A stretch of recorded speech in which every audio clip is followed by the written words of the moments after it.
Red Bull has confirmed that it will not finalise its full driver lineup until the end of the 2025 season, after at first saying an announcement would come after the Mexico Grand Prix. At first glance, it appears to be a cautious but arguably wise move. The team is focused on keeping Max Verstappen in championship contention and have moved to shut down any noise surrounding their second driver situation. But in reality, it reflects a deeper uncertainty about what the competitive landscape will look like when the new power unit regulations arrive in 2026. Red Bull does not want to lock itself into a long-term driver contract before it knows how the next generation of cars will behave, and crucially, how its drivers will adapt. With Max Verstappen firmly secured, the real focus sits on that second seat, a position that has become one of the most politically and psychologically demanding roles in the sport. Sergio Perez knows this all too well. His tenure at Red Bull has been one of the most scrutinised partnerships in modern Formula 1. He was brought in at the end of 2020 to stabilise the second seat after years of rotating teammates who failed to match the team's expectations, and in many ways he succeeded. Perez secured a number of memorable wins and podiums with the team, and on his day showed he could deliver superb results. But as the Red Bull cars evolved, they became increasingly aligned with Verstappen's preferences.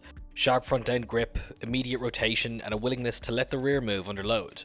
Verstappen thrives on that setup, and Perez struggled to tame it consistently. The result was a pattern that became impossible to ignore. Strong race pace but qualifying deficits, solid points but an expanding gap, and by the midpoint of 2024 it became clear that Red Bull required more than what Perez could deliver over a full season. At the time, most people believed it was probably the correct move for Red Bull to get rid of Perez, but this season has completely changed the narrative. Recently, Perez offered some very revealing insights about his time at Red Bull. Speaking with Sky Sports F1, he suggested that the environment surrounding Verstappen is uniquely challenging, and not just because of Verstappen's raw speed.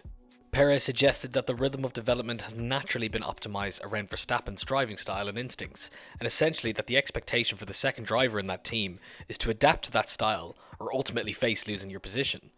Perez argued that even a driver like Lewis Hamilton would face difficulty adapting quickly to that environment. It was not a criticism of Verstappen or his new teammates, but rather an acknowledgement of how narrow the path to success becomes when the team is shaped around a singular, exceptional talent. Yet interestingly, Perez's reputation has improved since his exit. Teams across the grid recognise that being outperformed by Verstappen is not an indictment, it's the norm. Perez's humility, calm under pressure, and experience make him a valuable asset, and his future on the grid is far more secure now with the new Cadillac team than it might have seemed during the turbulent final months of his season at Red Bull. So now Red Bull faces a complex and delicate decision about what comes next. The most immediate question surrounds Yuki Tsunoda. His development has been evident. He's matured in his radio conduct, his feedback has become sharper, and his race pace has genuinely been competitive at times. Even in Mexico, where strategy and team calls worked against him, his performance did earn praise from within the Red Bull camp. But Tsunoda has never stood on an F1 podium, and he scored just 28 points to Verstappen's 321 this season. A massive gulf in performance remains, and it can't be denied that if Red Bull had a stronger second driver, they'd be fighting Mercedes and Ferrari for second in the Constructors' title.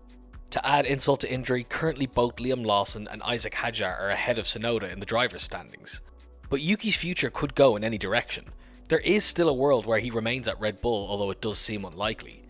The team's partnership with Honda has helped the case to keep him within the Red Bull family, but that is due to end next year.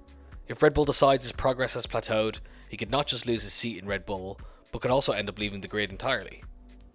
Pressing him from the lower team is Isack Hadjar. The young French driver has emerged as one of the standout rookies this year on the back of an impressive Formula 2 season. His podium in Zandvoort in particular was a demonstration of control and confidence in a high-pressure environment. He is certainly very talented, and up until very recently it was all but confirmed that he would be Max's teammate next year. But Red Bull knows better than anyone the danger of promoting a promising young driver too early. Even Hadjar himself has spoken openly about the pressure of being discussed as a future Red Bull driver before he has even completed his season. Then there's Liam Lawson, perhaps the most debated figure in this conversation.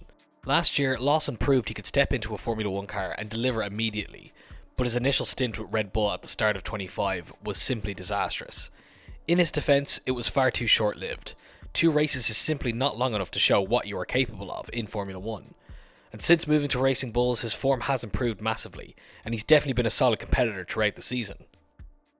But the question isn't necessarily whether Lawson is capable, it's whether he presents a meaningful upgrade over the drivers already on the grid. Red Bull does not keep drivers simply because they're good, it keeps drivers who can win races, or at least finish very closely to Max Verstappen. Lawson finds himself in an uncomfortable position. He's talented enough not to ignore, yet not so exceptional that a place must be made for him. Does he remain within the Red Bull system, or does he try to reset his career moving elsewhere? Beyond all of them stands Arvid Lindblad, one of the most intriguing prospects in the Red Bull junior team. Lindblad is still early in his career, but the raw speed and natural composure he has shown mark him as a talent Red Bull will watch closely.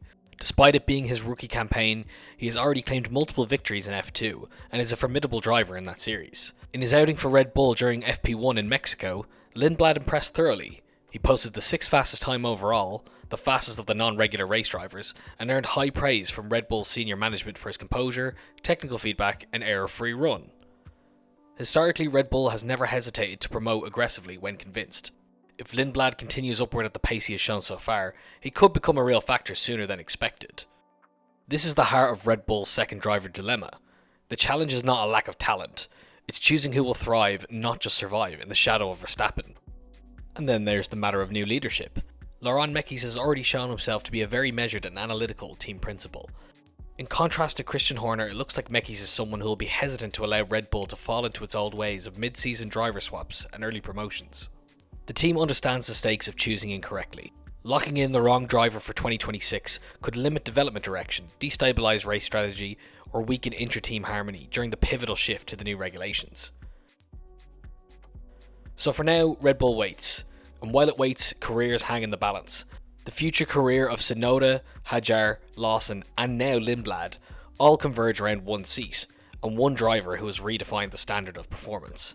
The second Red Bull seat is a test few have passed, and even fewer have survived unchanged.